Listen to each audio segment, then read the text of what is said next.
Hello, Baby Bean, and everybody on Baby Bean Storytime. My name is Grandma Cookie, and today I'm going to tell you a story, one that I found because of my son, your uncle.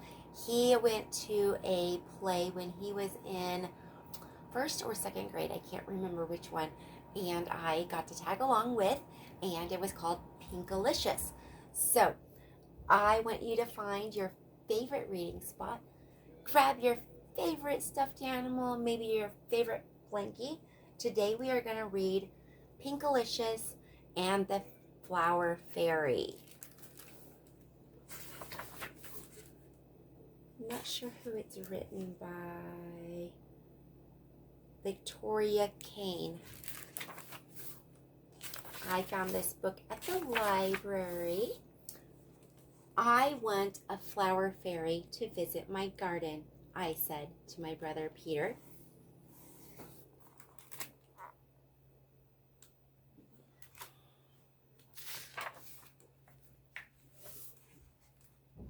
I want a worm to visit my garden, Peter said. Yuck, I said. I sprinkled seeds over our gardens. Flower fairies love pink flowers, I said.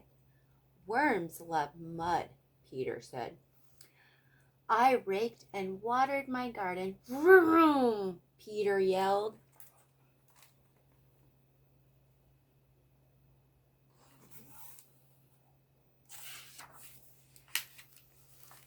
I worked hard on my garden. After 2 weeks, my seeds sprouted. There were little leaves, but no flowers. The next day it rained and rained. It rained for weeks.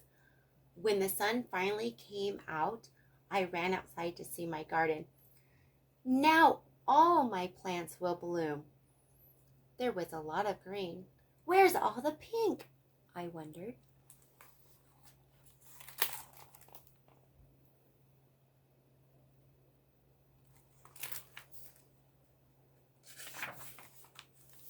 Zoom, Peter said.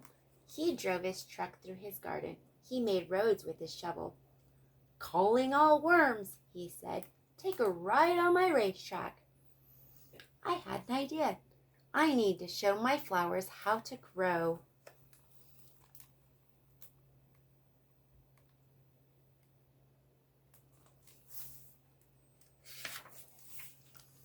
I made tissue paper flowers and put them in my garden. Calling all flowers, I said. Bloom like these paper flowers. I waited all day, but nothing happened.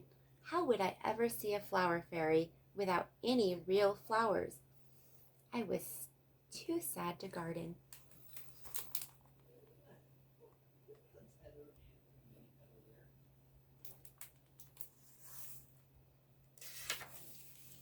The next day, Peter yelled, "Guess what I saw?" Hint, it was pink. A worm, I groaned. No, Peter said, a flower fairy. No, you didn't. Did you? I gasped. A pink flower fairy. Why didn't she visit me? I said.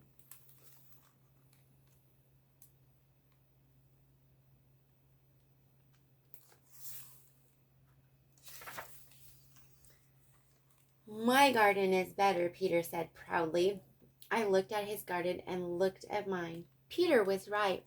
I had to do something. I'm going to pinkify my garden, I told Peter. Then the fairy will want to visit me.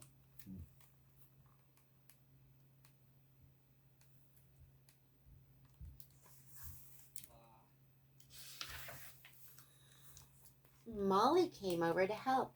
We strung sparkly pink lights and shiny pink streamers. We added a pink parasol and set out pink fairy cakes, and my garden was a pink wonderland.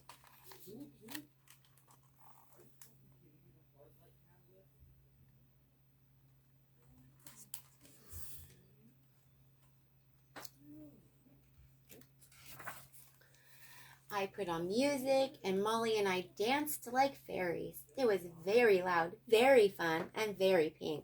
Still, the fairy didn't come. All we saw was a wiggly pink worm.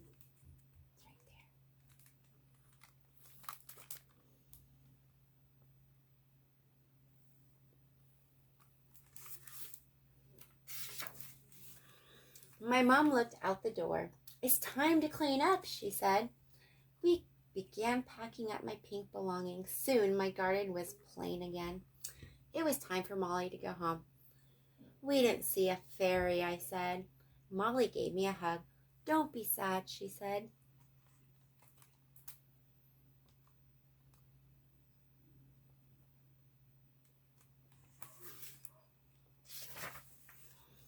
I sat down in the grass. A big weed tickled my foot. I pulled it out.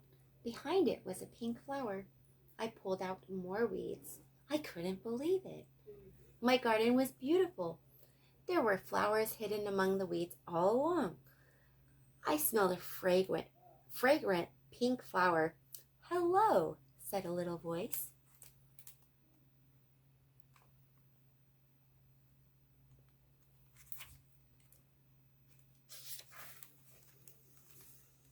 I was nose to nose with a fairy. She was pink and shimmery. She had flower petal wings. "I'm very glad you cleaned up your garden," she said. "Now I have a room to fly." "Your garden is pink perfection," said the fairy. "There's just one thing that will make it better."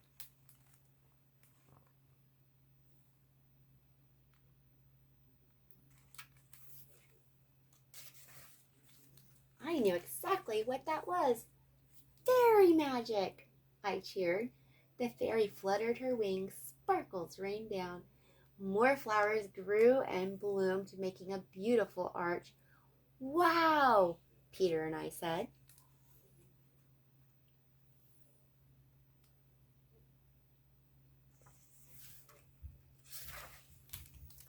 It was flower-tastic.